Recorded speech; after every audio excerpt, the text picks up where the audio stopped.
Hello, hello. How's everyone doing this morning? About a week or so ago, my Aunt Jenny asked me to do the sermon to fill in for Pastor Jim, who couldn't do it this week. And of course, our good pastor always puts his sermons up on our Facebook page, and she wanted to know if I could do that as well. But instead of setting up the whole videotaping at church, I was just going to do a little run through here at the house. Normally I get a practice run through at Moorhead, but since I'm not doing the Moorhead sermon, this is my practice. Alright, so we'll begin with Roberta's joke. This is an easy one. It's kind of an old one. This is a Sunday school one. So, where was Solomon's temple located? Side of his head, of course. Alright, let's get to the meat of it now. It was kind of easy for me to prepare a sermon this time around. I'm currently taking some college classes on biblical studies, and I had to write a paper recently, so I kind of just adapted one of my papers to the sermon. It's going to be on the book of Judges, specifically Judges 11:29 through 40. It's about the judge known as Jephthah. It's kind of a hard one to pronounce, a hard one to spell, but Jephthah. Now, just to get opened up here, I have to say, I keep hearing that we're living in crazy times. Seems crazy to me, but I'm still a relatively young man, so I try to lean on my lack of experience and say that there's been weirder times. I've read some crazy history books, but even my parents, my grandparents are saying these are odd times to be living in. Some strange things are going on. I think we don't need to get into them. We all kind of are aware. But one of the more odd ones that applies to today's sermon is the growing need or desire by people to erase our past, erase some of our heritage. Now, the argument can be made that they're erasing some of the more negative aspects of our heritage, and that's fair enough. But it's a new passion. You know, there was a time where people who wanted to tear down statues or wanted to get rid of monuments to people that they didn't agree with, they would start a petition in the local community and people would sign it, and then the people would push back, but whoever had the most backing, they would remove it. Now that's not the case. People would want to just tear down their history because they only seem to focus on the worst aspects. And one of the unfortunate things is when we focus on the worst aspects of our history, we always tend to blow it up to the extreme. So if we focus on, for instance, people whose statues that we put up in America and venerate as American heroes, they may have been slave owners. Not only do we just focus on the slave owner aspect, we focus on the worst that it could have possibly been as well. A few things that we need to understand about this is that most of the time that's not accurate. In fact, I won't get far into it, but we need to understand a lot of our history when we only focus on the worst aspects of it and we blow it to the extreme. We are completely unable to see the lessons that we can learn from these people that we're putting up. You know, our ancestors want us to learn important lessons from the people that they venerate. It's kind of a lesson in morals or in ethics or in how to become a better person that our ancestors are leaving to future generations. So, odd times we're living in. Now remember that as we move through with today's sermon.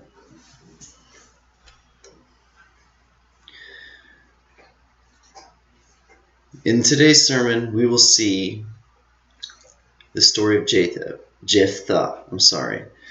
We're going to see how the worst aspects of his story are typically what people focus on, and they blow them up to the very extreme, thus causing them to miss the overall message and the really applicable message that we're supposed to be learning from our reading. But that's human nature. Always want to focus on the worst, always want to blow the worst up into the absolute worst that it possibly could be. You know, going back to, like I said, slavery, you had to understand with slavery, at the very height of slavery, is about 8% of the population owned slaves. This is before internet, before mass media, before daily newspapers. Most of the people who didn't own slaves were not aware of how extreme it could be.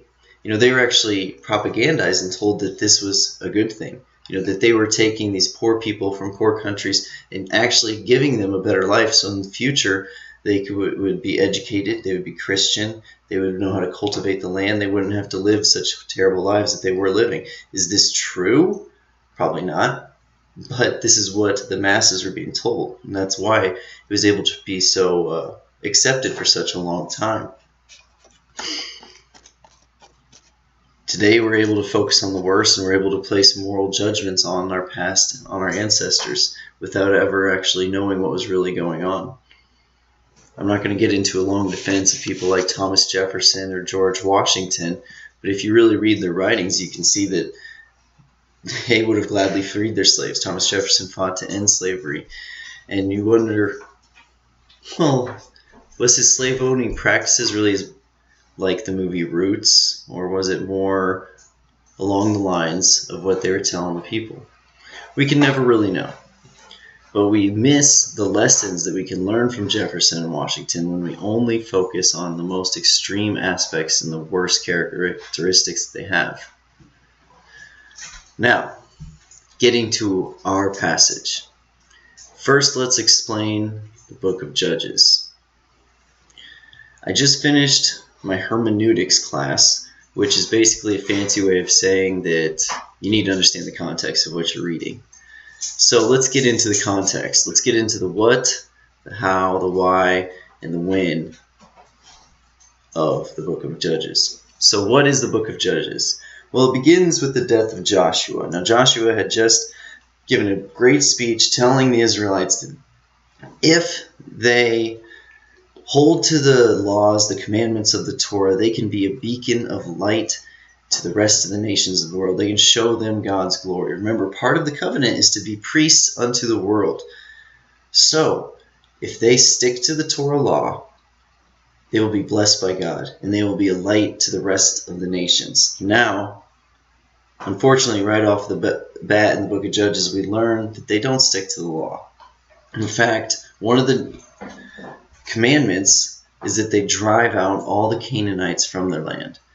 Now, of course, we can focus on the worst. We can say that's terrible. This is another example of the kind of mean, wrathful Old Testament God. Well, we certainly need to understand just exactly what's going on. The problem here is the Canaanites practiced not only a different religion, a completely opposite direction. It was the antithesis of the Judeo-Christian, of Judaism, and what the Hebrews practiced. It was about self-service. I won't get into all the terrible practices that they did, but think about if you are a society who's about selflessness, serving God and serving your neighbor, building a community. This is what we see as moral and virtuous. And there's another culture in your area that's competing to marry your sons and daughters, to run your local governments, and their philosophy is to serve yourself. Do you think that's going to be a little bit appealing? Do you think that there's going to be people who might want to convert and go over to that way of thinking? This way, I'm not allowed to lust after anyone, but in this one, I can lust after anyone I want. And this is seen, lusting after anyone I want, seems virtuous by the Canaanites. Well, needless to say, the Israelites not driving the Canaanites out causes many of them down the road to start turning slowly away from God, or forgetting His will and His teachings and His law, and turning to this self-service way of the Canaanites. And again, this causes a lot of turmoil. It causes a lot of terrible things for the Israelite community as a whole. And that's what we see in the book of Judges. We see the gradual downfall, slowly away from God, from the time of Joshua's death until about the time of Samuel, between 1375 to 1075 about. We see about a 300-year stretch of Israelites falling slowly and slowly away from God, turning more and more to these other gods, to this other way of living. And by the time of Jephthah, It's just past the midway point. You can see that they still know a lot of their history, know a lot of their law, but they've certainly fallen far enough away that they don't understand God's will. So they know the name and the power, and they use that, but they don't know what is actually important to God. It's kind of like how we know the prowess and the great victories of Andrew Jackson, of George Washington, but we don't know the deeper, more moral teachings that we can learn from their lives. It goes both ways. Some people focus on the absolute best, some people focus on the absolute worst, and then we always end up missing what the lesson is.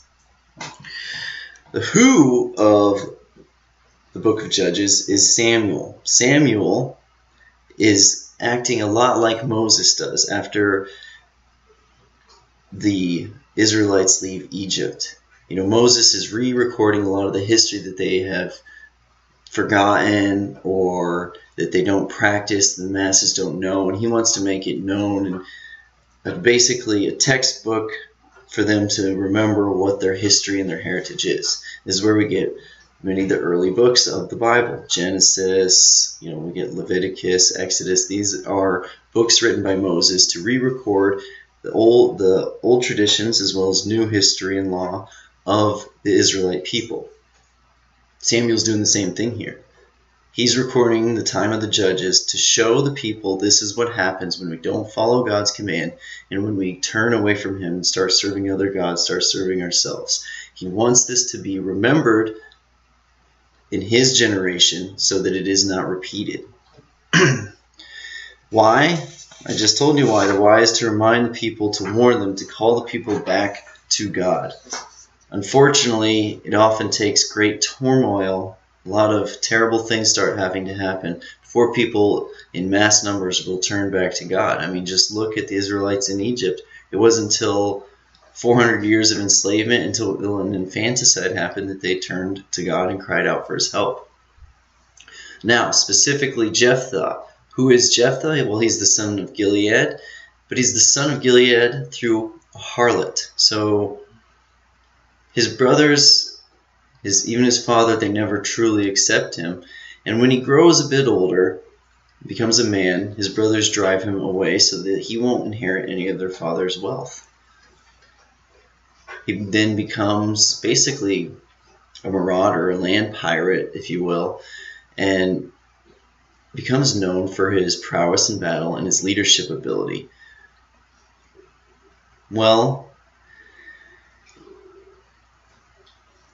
he is asked later down the road by his brothers to come and lead Israel against the Amorites because they know of their brother's ability in warfare. They know of his leadership ability, and he's the best person to lead them against this powerful nation, against the king of the Amorites.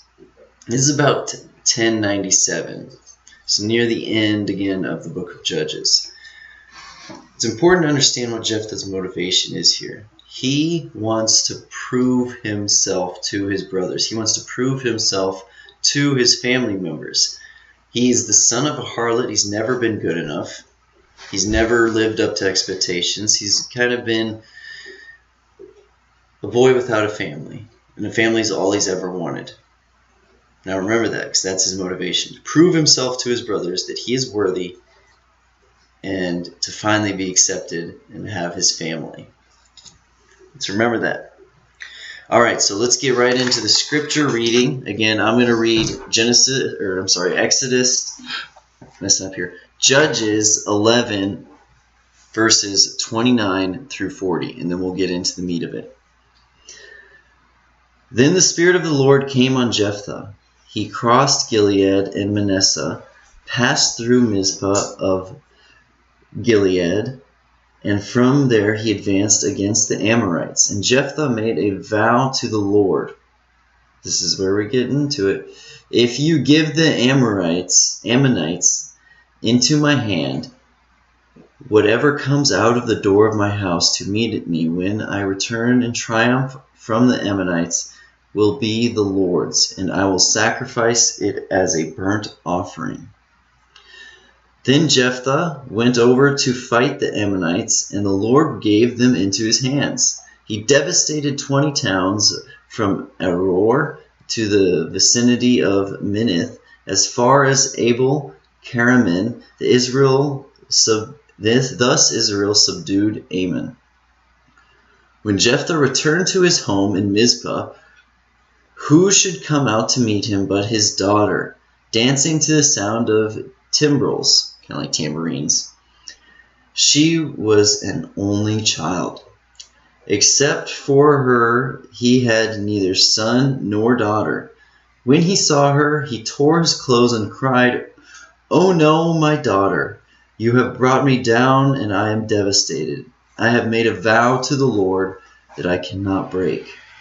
"My father," she replied, "you have given your word to the Lord.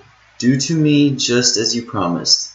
Now that the Lord has avenged you and your enemies, the Ammonites, but grant me this one request," she said. "Give me 2 months to roam the hills and weep with my friends, because I will never marry." "You may go," he said, and he let her go for 2 months. She and her friends went into the hills and wept because she would never marry. After the 2 months, she returned to her father, and he did to her as he had vowed, and she was a virgin. From this comes the Israelite tradition that each year the young women of Israel go out for 4 days to commemorate the daughter of Jephthah the Gileadite. So this is our scripture reading.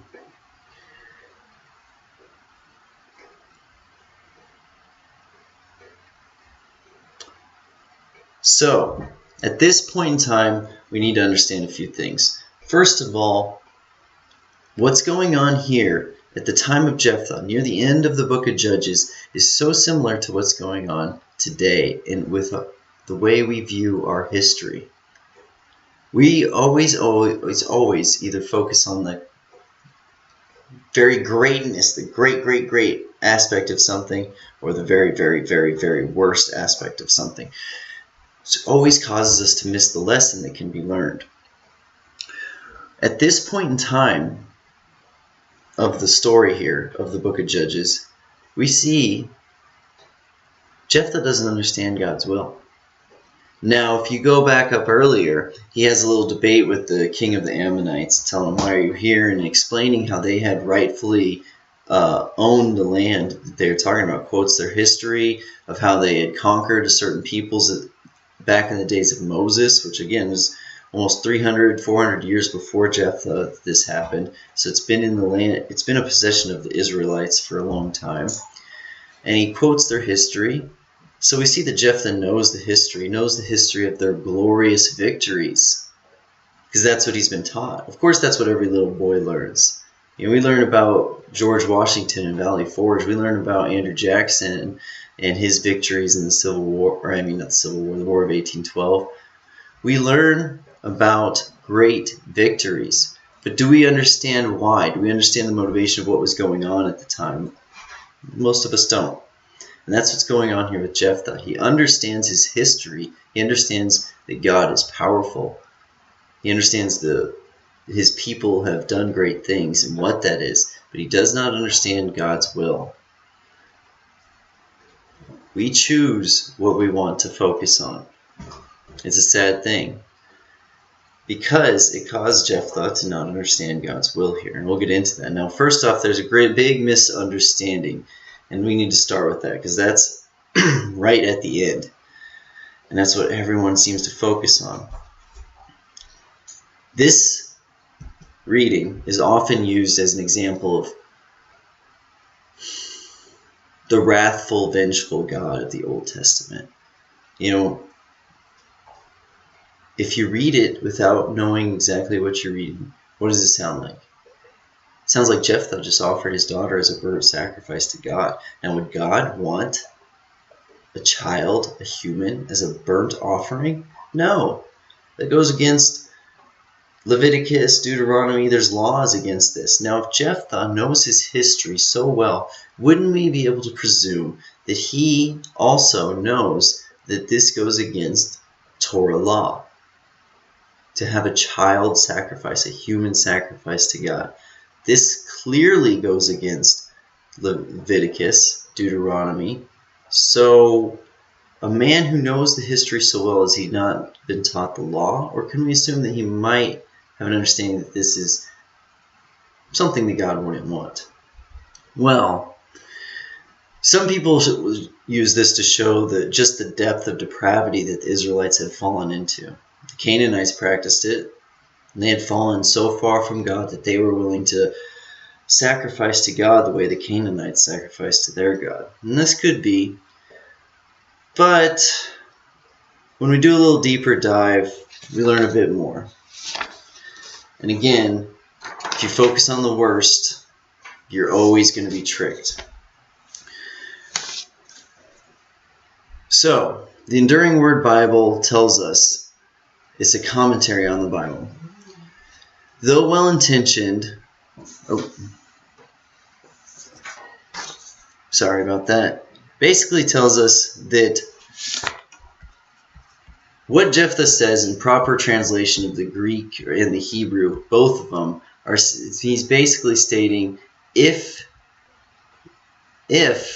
what comes out of my house is suitable for a burnt offering, let it be burnt as an offering to God. If what comes out is not suitable as a burnt offering, then I will dedicate it to the Lord. He dedicates his daughter to the Lord. That's why they mourn for her never being married. That's why they mourn for her virginity in the passage. She is to be dedicated to the tabernacle, just as it is said in Leviticus 27, 2-4, talks about women being dedicated, service to the tabernacle. Basically, his daughter is to become a nun. Now remember, his motivations here are for family. His daughter is the only family that he has. He has no other sons, no other daughters. His line will end if he dedicates her to the tabernacle. But he has to keep his vow. His daughter even tells him that he must keep his vow. So that's what he does. He shows his dedication to the Lord by keeping his vow. But he is reluctant. So that's the misunderstanding. Do not focus on the absolute worst. Don't just focus on, oh, did he just offer his child as a burnt offering? Because if you actually read it in Hebrews, that's not what he's saying at all. And it's pretty clear that that's not what happens. What's happening here is the vow that he makes to the Lord. That is the message. That is the bulk that we need to learn from. We can't focus on the most extreme aspects of things. We have to focus on what is actually important in the message. Jephthah makes a vow to the Lord. Now, what is that vow? He vows to give something to the Lord in order to get victory against the Ammonites. He bribes the Lord, God Almighty.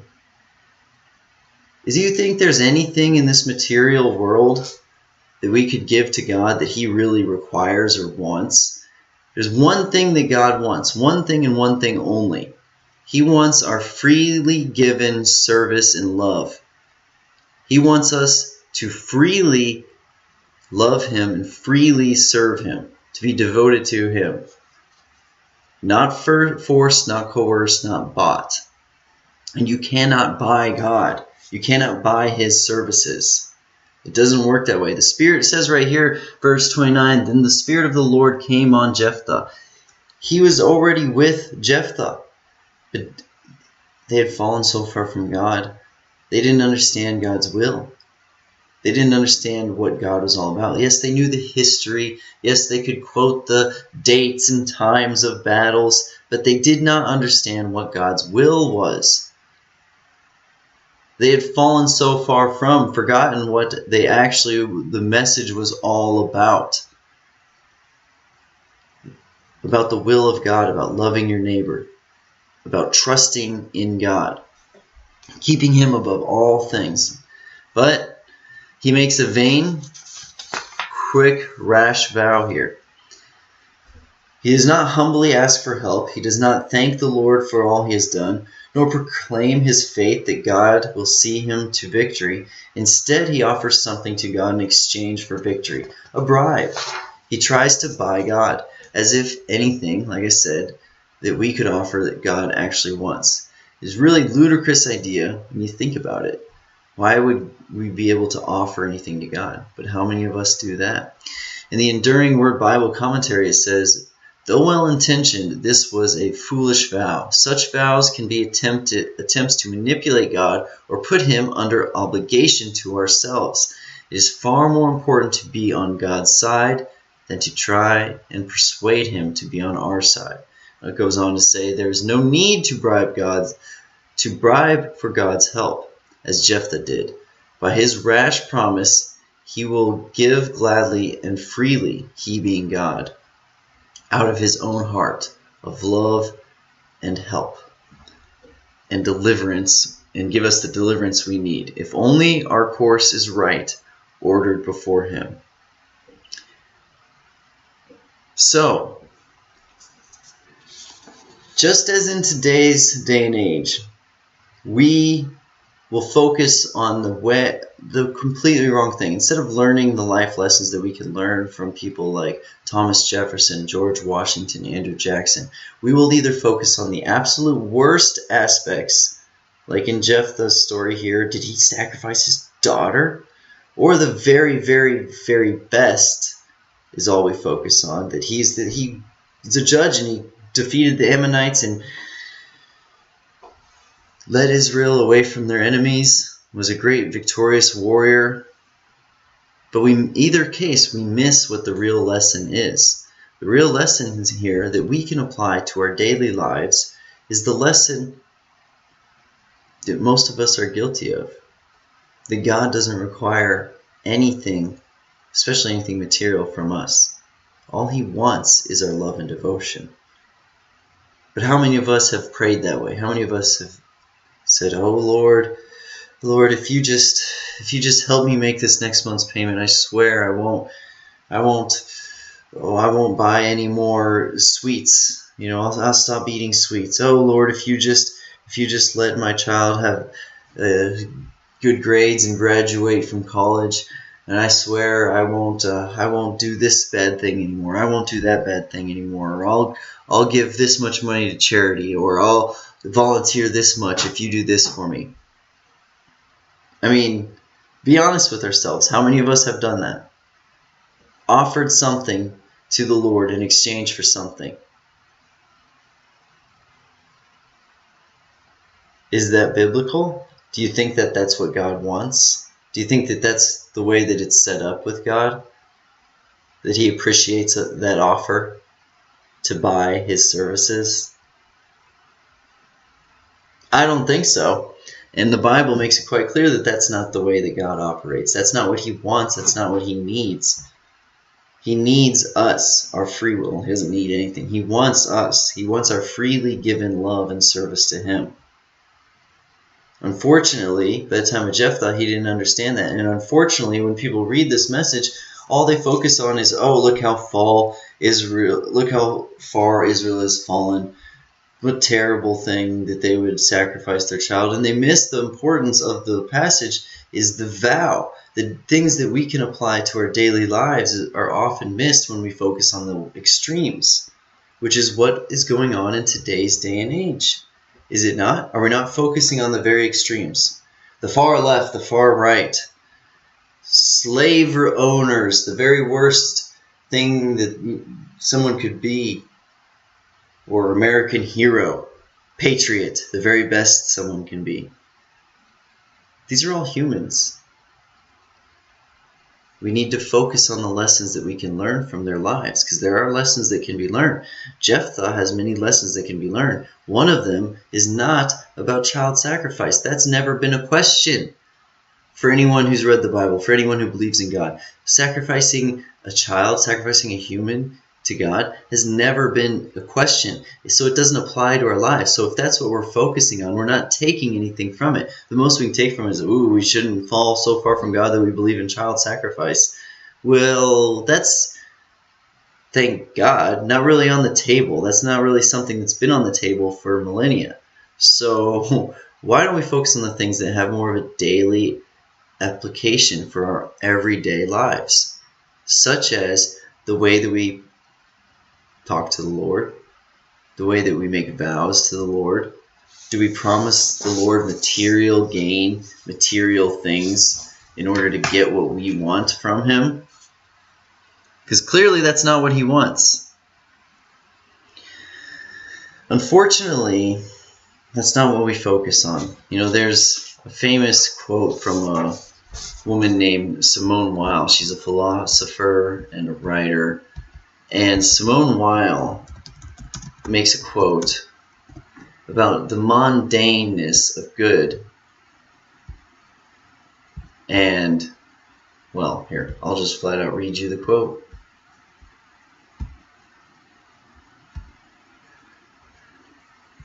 Simone Weil, again, philosopher, writer, says, imaginary evil is romantic and varied. Real evil is gloomy and monotonous, barren, boring. Imaginary good is boring. Real good is always new, marvelous, intoxicating. Read that again. Imaginary evil is romantic and varied. Real evil is gloomy, monotonous, barren, boring. Imaginary good is boring. Real good is always new, marvelous, and intoxicating. When we read something, it's more fascinating for us to, because we have to use imagination when we're reading, even nonfiction, even history. We have to use our imagination. And the evil is more romantic in our mind. Now, in reality, good is the romantic thing, but good is boring in imagination land. This is something we need to remember, because we will always go to the extreme. We'll go to the more romantic side of our imagination, which is the evil side. And that's what people do with the book of Jephthah. That's what people do with the history of America when we look at it today. We focus on the very worst and we lose the patriotic feelings that we once had for our nation. Now, should we put them up on a pedestal? Or should we treat our heroes as human beings with real lessons that can be learned? Sadly, our society seems to have adopted the tendency of emphasizing the worst and blowing it up even more in respect to our history. Let's find the flaws, let's magnify them, add to them what we can, then condemn those actions. Why? Because history requires imagination, as I said, and that's what's more fun, causing us always to miss the true lesson. When we look at our nation's history, this time of the year on 4th of July, we do not need to ignore the terrible, nor blow it out of proportion. We need to examine it with respect to the everyday lessons we can learn. It is important that we remember our heritage, where we come from, not so we can blindly hold it up on a pedestal, as I said, but so we can learn and we can move forward. When we only focus on the extremes, we never learn the daily applicable lessons of our history. I'm not here to say that we need to be overly proud of all of our nation's history. I'm not here to say that we need to condemn our nation's history. I'm here to say that we need to focus on what's important and learn the lessons that we can from it. Learn the lessons that we can from the history of the Bible. What's going on at the time of Jephthah? The people had forgotten their heritage. They had forgotten their way. They remembered the glorious victories of battle, but they didn't remember God's law. They didn't remember God's will. What the purpose of it was. No. And that's what we're missing today. We don't remember what our Constitution is. We don't remember what our Declaration of Independence is all about. We don't know what to strive for and to work for as a nation anymore, because we're focusing on either the very best of American heroes and how we need to venerate them, or we're focusing on the very worst aspects of those heroes, without looking at the lessons that they there to teach us, just as what was going on in the days of the judges. So I pray that we are able to move forward, we're able to learn and focus on what's important. This is a bit long. Now I know I need to cut it down for the sermon today at church. Hopefully I get to see some people there. If not, everyone have a wonderful, wonderful Sunday afternoon. I hope you had a great 4th of July. God bless.